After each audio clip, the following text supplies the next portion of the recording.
You've probably heard stories, maybe even watched videos, about people pushing past their comfort zones in dating. We're talking about those bold challenges, the ones that seem to defy every instinct for a quiet night in. Today, we're diving deep into one such journey, an experiment called 100 Connections. At first, it seemed like just a social challenge, a dare to approach 100 strangers, to make 100 new connections. But what unfolded was far deeper than anyone expected, revealing profound truths about what it truly means to connect, especially for those of us who feel drained by constant interaction. Imagine this. You're an introvert. Your perfect Friday night? It probably involves a cozy blanket, a good book, maybe a quiet movie marathon with your favorite snacks. The very idea of approaching a stranger already sends a chill down your spine. Now imagine doing that 100 times. What if a challenge, a dare, or a deep, burning desire to grow pushed you into the buzzing, unpredictable world of spontaneous conversations? What if you had to step out of your carefully crafted comfort zone and into the unknown? Not just once, but repeatedly. This isn't just about talking to girls or getting numbers. This journey is about facing the inner world of an introvert, trying to survive and ultimately thrive in a society that often celebrates extroversion above all else. It's a tale of silent battles and quiet courage. It's about the courage it takes to push past your natural inclinations, the small victories you find along the way, and the profound lessons that emerge when you dare to confront your deepest fears about social interaction. People often mistakenly equate introversion with shyness, but it's so much more than that. Shyness is about fear of social judgment, while introversion is fundamentally about how you gain and spend your energy. You can absolutely enjoy socializing. You can even be incredibly charming and engaging in conversation. But here's the crucial difference. Every social interaction, no matter how enjoyable, subtly drains your energy. And after a certain point, you need time alone to recharge. It's not a preference, it's a biological necessity for introverts to process thoughts, feelings, and experiences, and to regain their mental and emotional equilibrium. So when the idea of approaching strangers comes up, your nervous system goes on high alert. It's not necessarily fear of the person themselves, but your body's automatic way of protecting you from overstimulation, from that inevitable energy drain. Your heart rate might quicken, your palms might get a little sweaty, and your brain might start racing, trying to find every possible excuse to avoid the impending interaction. It's a primal response, a silent alarm bell ringing. And then comes that first step, the pep talk in your head, the deep breath you take that feels like it's not quite enough air. Every cell in your body screams, "Abort mission, retreat to safety." But then a spark of curiosity, or the weight of a promise you made to yourself, or perhaps the yearning for something more, pushes you forward. That's where true courage is born, acting despite the fear, not in its absence. And surprisingly, sometimes it goes well. A shared laugh over a silly comment, a warm, genuine smile that reaches their eyes, a quick exchange of numbers that feels effortless and natural. For a moment, you feel that surge of confidence. Hey, maybe I'm not so bad at this after all. It's a powerful, exhilarating feeling, a glimpse of what's possible when you push past your comfort zone. Those little victories matter.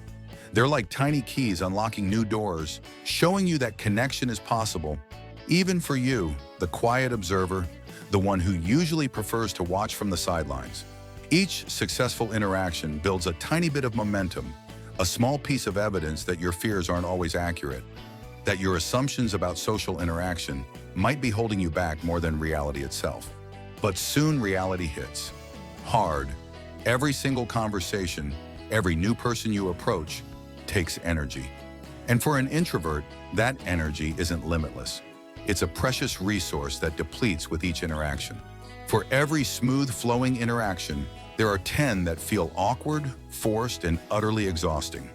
The mental effort required to maintain a conversation, read social cues, and formulate responses can be immense. Your mind blanks out mid-sentence. The witty line you rehearsed in your head, gone, vanished into thin air. All that's left is a nervous smile and the desperate, overwhelming wish to disappear into the background. Sometimes you misread a cue. A playful joke falls flat, landing with a thud instead of a laugh. The other person's polite smile doesn't quite reach their eyes, and that familiar burning wave of embarrassment washes over you. It's a moment of acute self-consciousness, where every social misstep feels magnified, confirming your deepest fears about your inability to navigate social situations gracefully.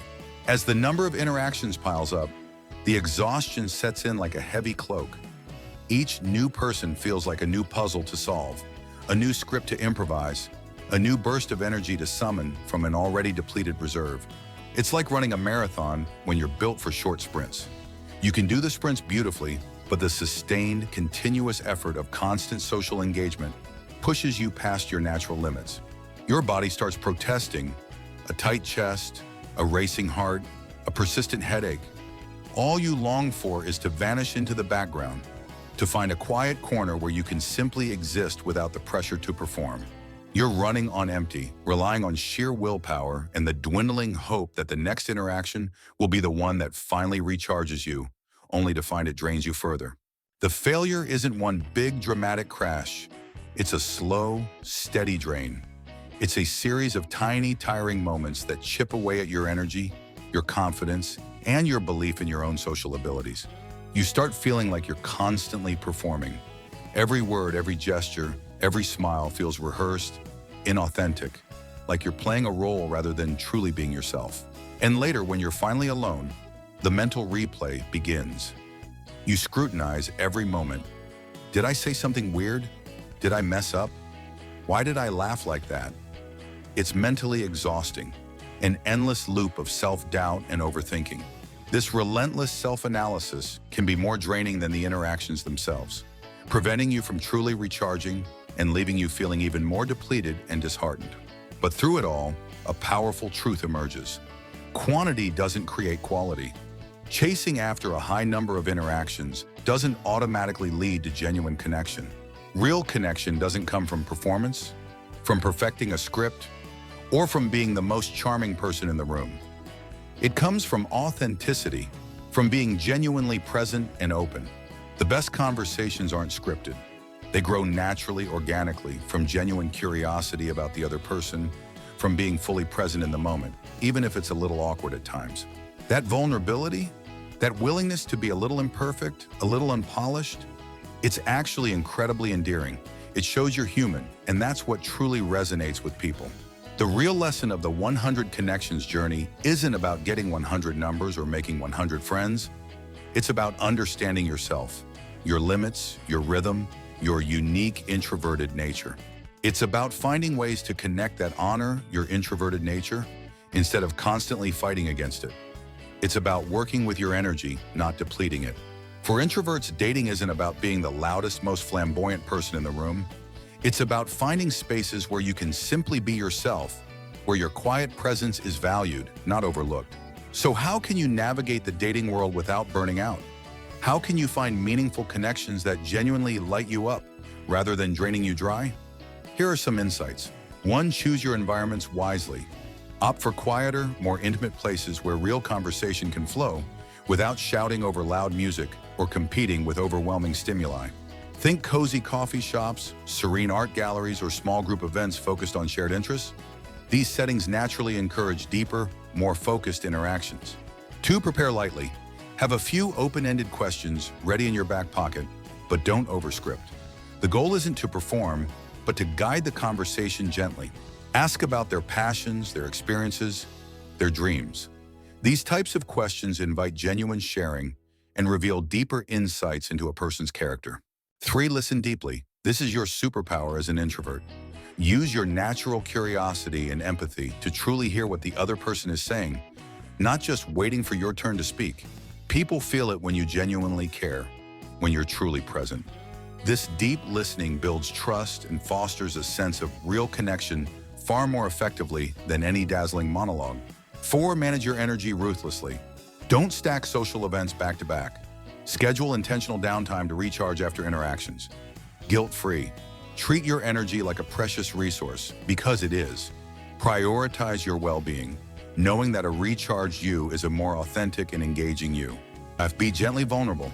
Share small, honest stories or thoughts about yourself. You don't need to spill your deepest secrets immediately.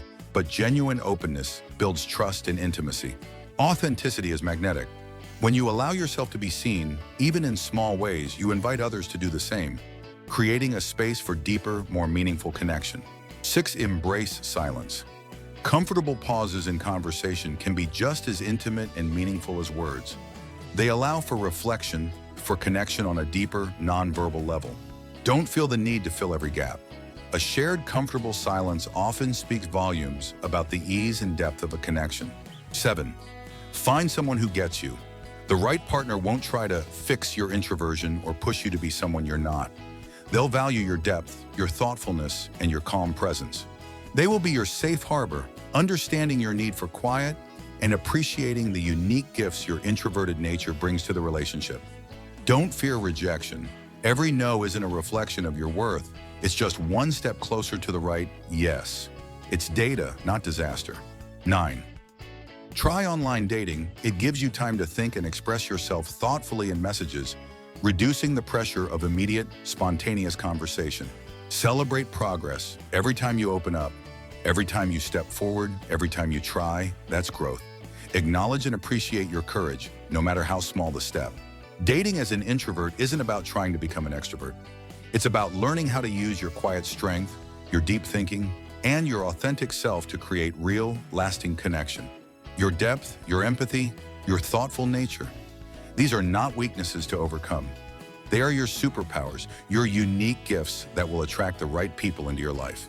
And the right people, they won't just tolerate these qualities. They will see them, cherish them, and be drawn to them precisely because they are so rare and meaningful. The 100 Connections experiment isn't really about the number, is it? It's about the journey, the moments of courage, the lessons learned, and the profound self-understanding that blooms along the way. So take a deep breath. Just 5 seconds of bravery. Open your mouth, say hello. You never know what beautiful connection might unfold from that simple act of courage, because sometimes the most meaningful, most profound connections begin with the quietest kind of courage. The courage to be yourself, to reach out, to allow yourself to be seen. You're not broken. You're beautifully wired in your own unique way. Your introversion is a part of your strength, not a flaw to be corrected. Honor that. Trust your rhythm. Understand that your energy ebbs and flows, and that's perfectly okay. Give yourself permission to be you, fully and completely. And believe this with all your heart. You are enough exactly as you are. Your quiet strength is powerful, and your authentic self is more than worthy of deep, meaningful love.